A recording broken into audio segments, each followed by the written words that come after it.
My background before I met Bridget was actually in agriculture. Applied for a franchise and in selling fish, wet fish.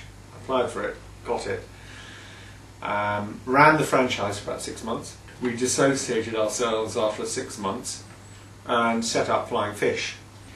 In the mid-90s, there was a great groundswell of people setting up farmers markets and shows in the southwest, in fact all over the country. And because we were a grey area, in that no one really had created fish dishes, there were frozen fish cakes, there were frozen pies, there were frozen whatever you like from some of the bigger boys, but there was a niche which we had tapped into. What we found there in the early days was that although we created a number of dishes, and at one stage about 20 or 30 dishes, it was always the fish cakes, fresh fish cakes that people picked up on. Local potatoes, which are grown for us in Devon, well they have been recently, and fish coming from Brixham. Yeah, so once we got up there and things, and people obviously were asking us about how do you cook it, where can we get it, da da da da.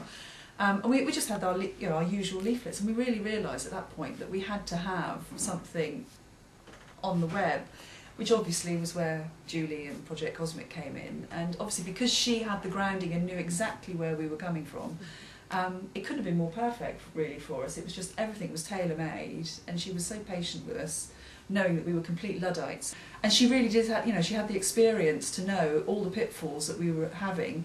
And at that point there were only about five of us that were actually working here.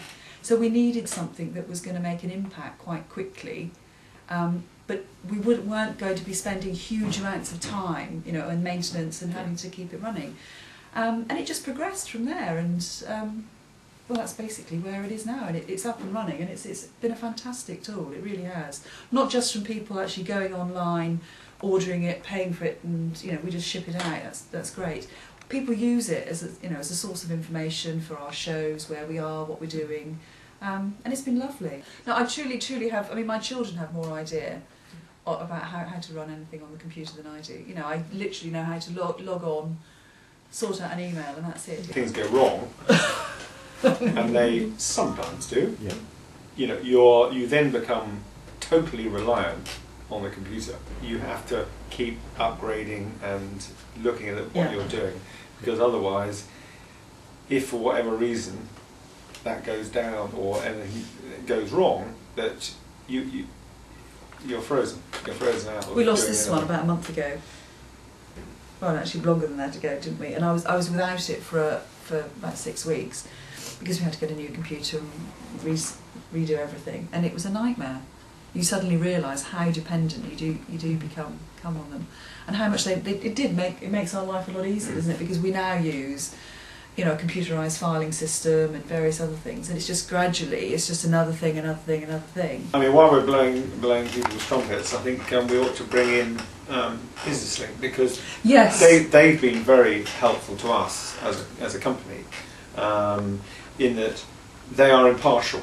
So if we have a problem with a computer, a piece of machinery, accounts, we're able to talk to them, and they will give us impartial advice as to what might be suitable, which is invaluable. When we were initially looking at having an e-commerce site, somebody else had said to us, it'll take you 3 years to get settled in, to get anything back. It's fantastic, and it really is quite low maintenance, isn't it? Earlier this year we had a phone call from somebody asking for some samples of our fish cakes, which obviously we sent off, and that was it. And it transpired that it was Delia Smith. Okay? We didn't know, but she'd obviously put in fish cakes on the internet, and it came up. I sent off these fish cakes. Delia Smith had them. They were wonderful. The next thing I know, in February this year, she put us on the front of her website as a recommendation. So that was completely unsolicited, and we had free publicity on Delia Smith's website.